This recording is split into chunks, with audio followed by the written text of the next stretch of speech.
బసవరాజు దగ్గర పనిచేసే వ్యక్తి బసవరాజుతో సిద్ధుబాబుని నేను పెళ్లి దగ్గర చూశాను అని చెప్పి అంటూ ఉంటాడు. సిద్ధుబాబు వచ్చింది వేరే వాళ్ళ పెళ్ళికి కదా అని చెప్పి బసవరాజు అంటూ ఉంటే, లేదు సార్, సిద్ధుబాబు వచ్చింది ఆ ఇంట్లో పెళ్ళికే. లక్ష్మిని లక్ష్మక్క అంటూ సిద్ధుబాబు పిలవడం నేను విన్నాను. అది కాక లక్ష్మి కూతురు తులసిని మన సిద్ధుబాబు ఇష్టపడుతున్నాడు.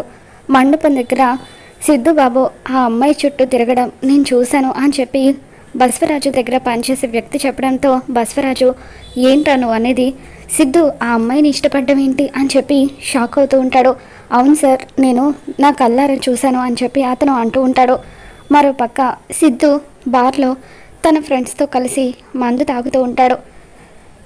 ఏంటన్నా ఇంతలా మందు తాగుతున్నావు అని చెప్పి పక్కనున్న వాళ్ళు అంటూ ఉంటే, అప్పుడు సిద్ధు, నేను ప్రేమించిన కళ్యాణి తులసి అయింది. ఆ తులసి మా లక్ష్మక్క కూతురైంది. కానీ లక్ష్మక్క మరెవరో కాదు, కీర్తి వాళ్ళ అత్తగారు, హరీష్ వాళ్ళ చెల్లెలే తులసి అని చెప్పి, అసలు ఆ ఫ్యామిలీ అంటేనే నాకు పడదు అని చెప్పి, అటువంటప్పుడు ఆ తులసిని నేను పెళ్ళేలా చేసుకోగలనని సిద్ధు అంటూ ఉంటే, అయితే మర్చిపో అన్నా అని చెప్పి పక్కన వాళ్ళు అంటూ ఉంటారు. ఇక అప్పుడు సిద్ధు, లేదురా మర్చిపోలేను, ప్రాణం కంటే ఎక్కువగా ప్రేమించాను అని చెప్పి అంటూ ఉంటాడు.